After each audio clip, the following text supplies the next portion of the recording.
এই ঝগড়ার প্রধান কারণ হচ্ছে জেনারেশন গ্যাপ, ঠিক কিনা? শাশুড়ি এক জেনারেশনের আর বৌমা আরেক জেনারেশনের। শাশুড়ি ভাবে একরকম, বৌমা ভাবে আরেক রকম। শাশুড়ি চায় বউর উপর খবরদারি করতে, বউ চায় শাশুড়ির উপর খবরদারি করতে। এই ডমিনেটিং এর কারণে কিলাকিলি আছে না নাই? আহা, এটা ঠিক না।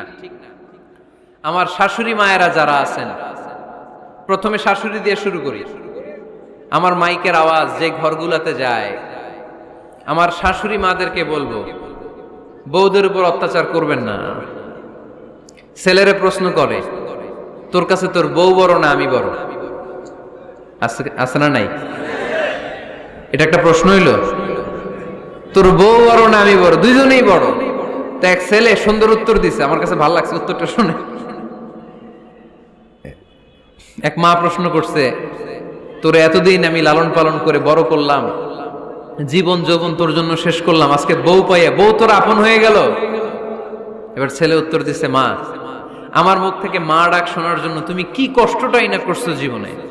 10 মাস আমারে পেটে ধারণ করলা, খাইতে পারো নাই, বমি করছো, খালি ওষুধ খাইছো, তোমার পেট কেটে আমারে বের করা হয়েছে, 2 বছর আমারে দুধ খাওয়াইছো, পেশাব পায়খানা পরিষ্কার করেছো। বয়স যখন 3-4 তখন তোমার আমি মা ডাকছি, এই মা ডাকটা শোনার জন্য তুমি এত কষ্ট করছো। আর আরেকবারের মাইয়া এই ঘরে আইসাই তোমার মা ডাকা শুরু করছে। যেই মেয়েটা তোমারে মা ডাকে সে আমার আপন হবে না কেন মা? ঠিক কিনা? এই মা ডাক শোনার জন্য তুমি এত কষ্ট করলা, আমার লালন পালন করলা, 10 মাস পেটে ধরলা, পেশাব পায়খানা পরিষ্কার করলা, এরপরে মা ডাক শুনতে পারছে। আর আরেকবারের মেয়ে জানা নাই চিনা নাই এসেই তোমার ডাকা শুরু করছে মা। তো যে আমার মারে মা ডাকে তার স্থান তো আমার কলিজায়, ঠিক কিনা?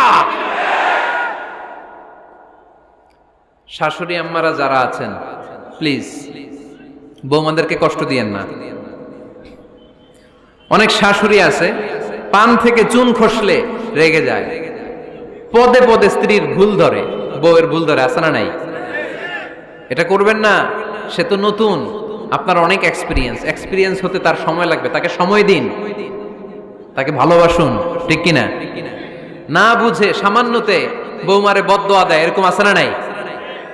কিন্তু বুঝতে চায় না, বৌমারে যদি বদদোয়া দেয় তাহলে তার নিজ ছেলের পরিবারের ক্ষতি, পেটে ধরা যে ছেলে, ছেলের পরিবারের কিন্তু ক্ষতি, তার আপন নাতি নাতনিদেরই ক্ষতি। আওয়াজ করে বলেন ঠিক কিনা? বৌমাকে বদদোয়া দিয়েন না। বৌমাকে নিজের মেয়ের মতো দেখবেন। সমাধান আমি দিচ্ছি, কেমন দেখতে হবে? নিজের মেয়ের মতো। নিজের মেয়ে সকালে ঘুম থেকে ওঠে 11টা, ওইটা সমস্যা নাই। বৌমা কেন উঠলো না, ওইখানেই ঝামেলা, আছে না নাই? মেহেরবানি করে আপনার বৌমাকে আপনার নিজের মেয়ের মতো দেখেন। নিজের মেয়েরে যেমনি আদর করেন তাকেও অমনি আদর করেন। আপনার বৌমারে যদি আপনি কষ্ট দেন, মনে রাখবেন আপনার নিজের মেয়েটাও আরেকবারের বউ হয়ে কয়েকদিন পরে যাবে। আপনি যা যা করবেন আপনার মেয়েকেও তারা ওই রকম কষ্ট দিয়ে বাড়িতে ফিরিয়ে দিবে। চিল্লায় বলেন ঠিক কিনা?